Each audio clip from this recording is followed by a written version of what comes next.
Hey everybody, and welcome to Motivational Monday, where you can learn how simple shifts in your habits can lead to profound results in the way that you feel and in the way that you look.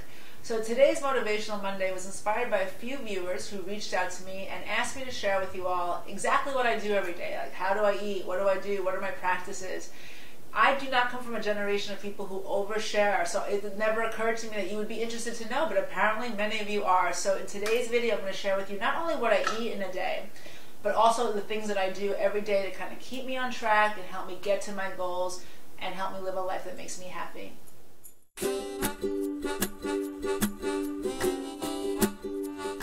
The first thing I do, I have a very early start. I wake up somewhere between 4:30 and 5:30 every day, and the reason I wake up this early is because I have a lot of things that I do every morning that help me organize my day. I call them my foundational practices. Without these things, I can guarantee I will not have a good day. So I've cultivated them over the years because I plan to make every day the best day that it can be. So I wake up and I meditate. I either do just noticing my breath meditation, or I do a Deepak Chopra meditation, which is a little bit more guided and targeted to specific goals or outcomes. So I do that. Then I get up and I make a mug of warm water, and to that I add the juice of either a lime or a lemon, depending what I have on hand. And that helps to alkalinize my system, helps flush toxins out of my body, stimulate the release of toxins from my liver, and get my bowel function going for the day.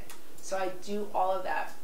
After that, I go and make a cup of tea. So I love this particular type of tea. It's called Yogi Perfect Energy Tea. It's just slightly caffeinated. It has a little bit of black tea, a little bit of green tea. To it, I add cinnamon and almond milk. And then I sit down back in my bed and I do about an hour to 2 hours of writing, depending on what project I'm working on. Sometimes it'll be just journal writing if I have something to process.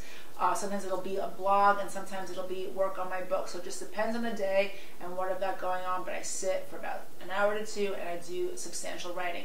So between the meditation and the writing and that lemon juice, those are like foundational practices. Without that every day, it's not a good day.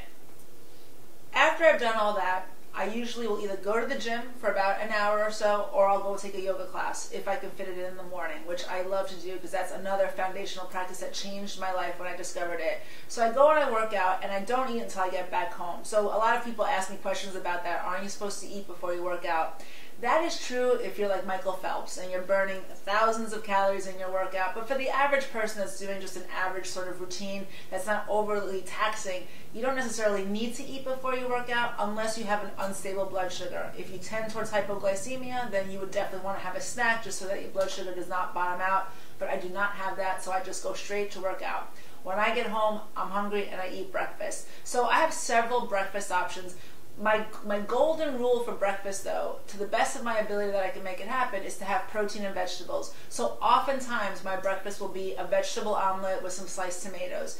That breakfast fuels me for hours. If I eat that at 10 o'clock in the morning, 9 o'clock in the morning, I will not be hungry again until about 2 or 3 in the afternoon, which is kind of perfect. Another breakfast option that I love is that I make a miso soup with salmon in it. So it's a salmon miso chowder type soup with kelp noodles. That's extremely hearty. And I'll have that on a day that I have a lot of back-to-back clients and I don't have an opportunity to snack in between. I love it. It's more like a Japanese breakfast, but I understand it's not for everybody. My most recent favorite option, which is not necessarily protein and vegetables, but it adheres to the premise of keeping it low carb or as low carb as I can in the morning, is this chia bircher muesli. It has chia seeds, it's got goji berries, cacao nibs, amazing ingredients. And the first time I ate this for breakfast, I felt like I had 10 cups of coffee, like my brain was just on it, like I was really focused, and it was great. And the other benefit of making this and keeping it in a mason jar is I could just take it to work and have it later on if I want as a snack or for lunch. So that is my entire morning routine. So then I head off to work, and at work every single day I have a quart of green juice. And the reason for that is because I can't eat in front of my clients, but I can certainly drink this, and it keeps me nourished throughout the afternoon and keeps my energy level high. With that, I bring one of two snacks. I either bring 2 boiled eggs if I did not have eggs for breakfast, or I bring a piece of fruit, whether it's a banana or an apple, with some almond butter. And that one of these 2 snacks that I can fit in between clients with my green juice carries me all the way until I get home. So then I get home, and by the time I get home, I'm pretty hungry. But what I've already done that day is I've planned ahead. I already know what I'm having for dinner, and I have something ready to go. If I don't plan ahead, I can guarantee you at the end of a long day, I'm way more apt to just run to the Thai restaurant and get a Thai salad, when in fact I just would rather eat my own food. I pride myself on making most of my 21 meals in a week come from my own kitchen, but I have to be economical in the way that I do that, and I have to plan ahead. So I'll come home to something like a salad. So here I have a chickpea edamame salad with some rice, but I'll also just make a green salad with some salmon on it or whatever. So that's one option. I always have soups in the refrigerator because I love soups, and they're easy and they're filling and they're light. So this one's a butternut squash soup, and here I have a spicy zucchini soup. What I sometimes have on hand, and I happen to have it right now, is a kale pesto.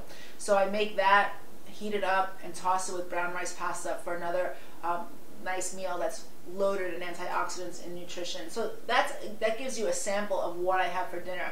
What I also always have on hand, because this is great just to like put something together quickly in a minute, is I always have homemade vegetable stock. So if you read my blogs and you know that I talk about making these a lot, once you've made your own vegetable stock, you will never buy store-bought stock again. It's just not as good. What you do to make it is you just keep all the bits and pieces of all the vegetables that you cut up that you would typically throw in the garbage, save them in a Ziploc bag, freeze them, and then when you have a full bag, you throw them in a pot with some water, simmer it for about an hour, strain it, and you have the most delicious stock. To that, you can add some fresh vegetables, you can add some rice noodles or kelp noodles. You can also put some basil pesto in there, which I also keep in the freezer that I make in the fall after the season is over. And all those options are some of the things that I would have for dinner. After I've cleaned the kitchen and I've made my juice for the next day, because I try to make it the night before so it's ready to go. I try to do these nice things for myself in advance because I know when I wake up in the morning there are other things that I need to get done, and I know that how important it is for me to have a green juice. So I make sure that my next day is set up, clean up the kitchen, and then I get in bed with my notebook and I write down the 3 best things that happened to me that day and my 3 intentions for the next day. So by writing down my 3 best things that happened to me, I'm in touch with the good things that happened in my life, and it helps to cultivate a sense of gratitude, and that is another foundational practice that makes me happier every single day. Then I write down my 3 intentions for the next day, because that helps me move along in my goals. So for example, one day it might be finish that chapter, another day it might be get that list together for your next Motivational Monday shoot. Whatever it is, I write it down and I make sure I tick it off the list. It helps me stay focused and it helps me get things done. After I do all of that, I have my Chinese herbal tea, which I love Dr. Wong. He is the best. He's in Connecticut. I have my Chinese herbal tea, and then lights out around 9:30, 10 o'clock. So it's an early night for me. However, if you remember, I wake up at 4:30, so it's good that I get to bed at 9:30, and that is my routine. So I don't eat all of these things in a day. I don't do every single one of those things every single day. Sometimes I do it 95%. So sometimes it's like a Friday morning. I have to be at the office at 7 o'clock. I don't have time to write for an hour. So that day I skip it. There are days that I can't make it to yoga. There are days that I can't make it to the gym because I have a pressing issue at work. But more or less 90 to 95% of the time, that's what I do every day. And it helps me stay on top of my health, on top of my goals. It helps me feel happy every day, which that's the goal, man. Like, to feel happy every day is the goal. So I would love to hear from you. What is your routine every day? If you have healthy habits, I'd love to hear what they are. If you struggle with your habits, I'd also love to hear what they are. Tell me one thing that you would like to see yourself change in your routine to help move you closer to your health goals. So whatever it is, I'd love to hear in the comments below. I'd really be interested to hearing your feedback. So I hope it was helpful for you to get a sneak peek into the things that I do in my life. What I'm going to do for you, in addition to this video, is I'm going to include the recipes that I mentioned in this video below. So the chia bircher muesli is on the website, so is the kale pesto, but the the spicy zucchini soup is not. This salad will be on the website, but I don't know when, so I will put that up there for you as well. I will put my recipe for my green juice up there, so you'll have a sense of what I do and how I make it, so that you can start using these recipes in your life as well. So I hope you enjoyed today's Motivational Monday. If you like tips like this and you're looking for more of them, please come over to BarbaraMendezNutrition.com and sign up for the mailing list there. Once you do, I will automatically send you a video or a written blog every Monday with a recipe, nutrition tip, some inspiration to help you move closer to your health goals. Please please follow me on Facebook or Twitter. And if you know anybody that would be interested in what I do every day, share that video with them. Thanks so much, everybody. Have a wonderful Monday, and I will see you next week.